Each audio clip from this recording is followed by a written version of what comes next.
Yeah, so Smackdown just happened, and this show fucking blew. So that's just like the quick synopsis. I'm just gonna give it to you immediately. This was not a good show. It sucked. It was boring. There was nothing about this.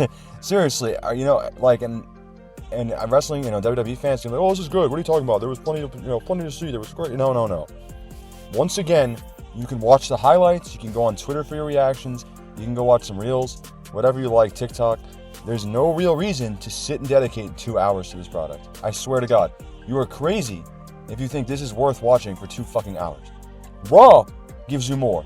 Dynamite, at least, okay, and this is the thing with AEW, it's a whole different product. Dynamite presents itself as more of a wrestling show. AEW presents itself as more of a wrestling show.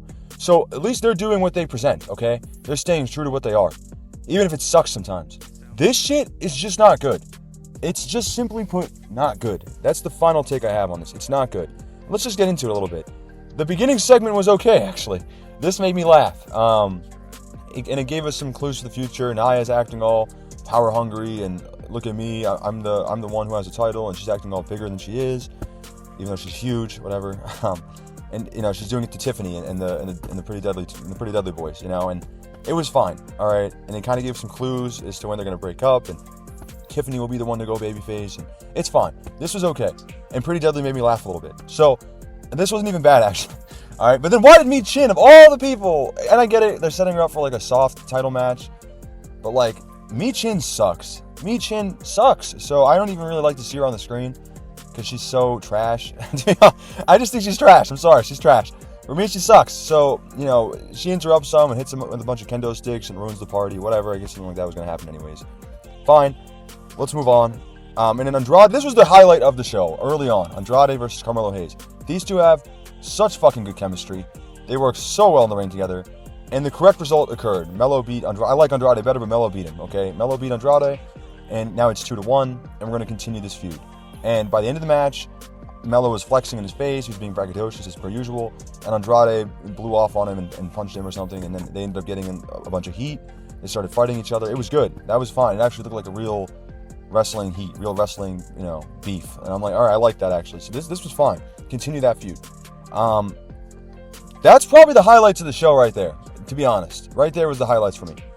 Austin Theory and Waller get scared by KO. KO is walking past them, and he overhears them talking crap about KO, and they both get so scared.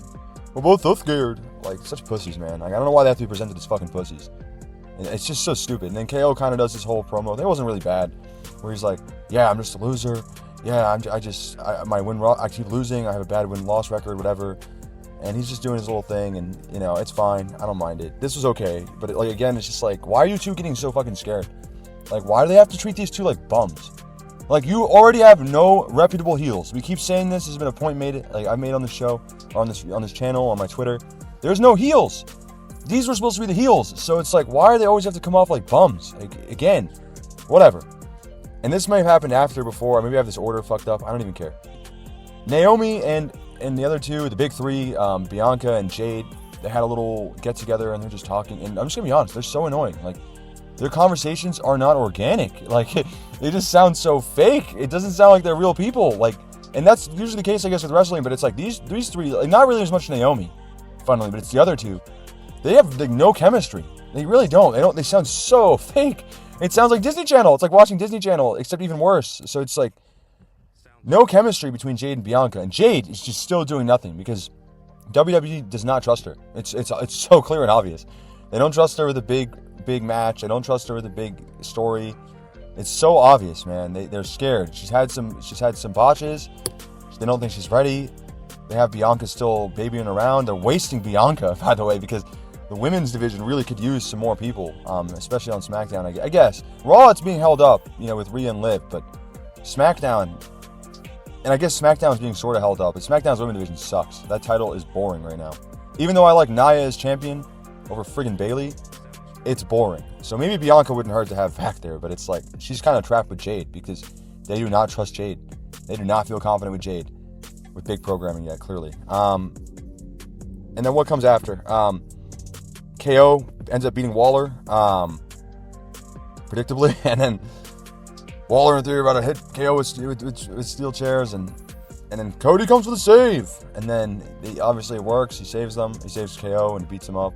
The other two up. As per usual. Waller and Theory, the lackeys. As per fucking usual. Just always good for nothing. Waller and Theory. Especially Theory. Which I feel bad for. But again, these are the guys who are supposed to develop as heels. And there's no heels. There's no heels once again. We just keep putting a point of emphasis on this. I can't help but mention this. There's no heels. There's no good heels. They're heels, but they suck. Whatever. And then KO saves Cody. Cody saves KO. And then KO is like holding the championship, and he's like, he grabs it before Cody can, and there's like a stare down, but then he just gives it back to Cody. And he's like, oh, he pats him on the back, and we're done. Cool. That was it. And then Legado Del Fantasma does a promo, and no one cares. It's to hype up the title match next week between him and LA Knight. For some reason, that happened. They did it off screen in some room, and then LA Knight comes out and does a promo, basically just reaffirming it. Like, they couldn't have just done a promo together. Like, anything together. It could have just been like you didn't have to even include the other guys with Phantasma. It's just like, have what's his face? I'm blanking on his name. Not LA Knight, Santos Escobar. Just have them both come out and do a little promo for 5 minutes.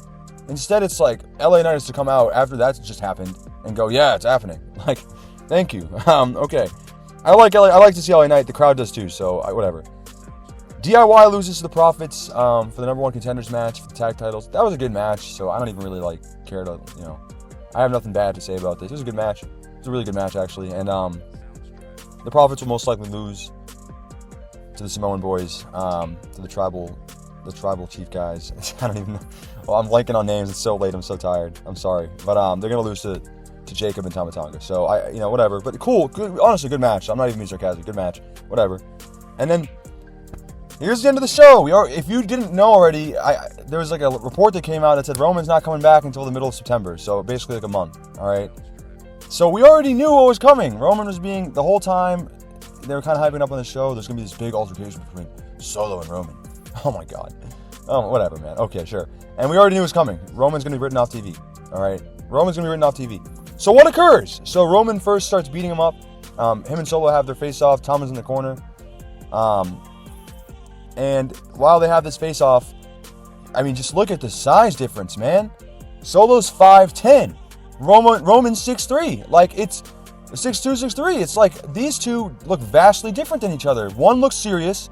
One has all this reputability with the crowd, with the company, with the industry. And then you have this other guy who's like this chubby little dude who's such a wannabe, who's not good enough on the mic, and does not do anything interesting in the ring. And he's being overshadowed by Jacob Fatu. It's so frustrating. I'm so tired, and we have to keep pretending and buying into Solo. It's like, unless you're 12, it's pretty hard to buy into him. He's boring. He's not good. He's not convincing. And we've been saying this for so fucking long, man. A lot of people have been saying this for a long fucking time. But they do this face-off. It happens. Roman beats him up. He beats up Tama. He gets Tama in the ring, or he gets in the ring himself, and then Jacob comes in out of nowhere. After he grabs the red thing, the red necklace, he wears it for 5 seconds. And then Jacob comes in, he beats him up. He's got the boot on, so it looks even cooler. It looks even more aggressive. It's like, holy shit. He's got this fucking boot on. He's beating up Roman. And he saves the day. And Solo gets the red necklace again, and we're all good. And Roman's been written off TV. God fucking damn, man. God fucking damn. That's Smackdown. That was the whole show for you.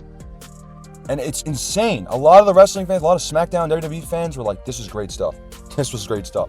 Oh my God, what a show. Best Smackdown in weeks. Oh my, man. I'm not saying this is like some mark out for AEW, mark out for Dynamite. But it's like, get better standards. Like, seriously, get higher fucking standards. This is so average.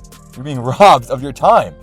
You can honestly get everything you need to by just watching replays, by watching highlights, by going on Twitter. You do not need to watch this. You can spend your Friday night doing anything else. You don't need to watch this crap.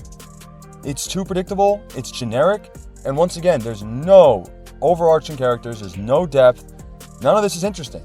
Now that Roman's written off TV, it's like, now you really don't have anything interesting. Because we're going to get the same old bloodline this, bloodline that. Except next week, they're going to do nothing. They're just going to win their tag match. They're going to hold their titles. That's it. But it's a boring program.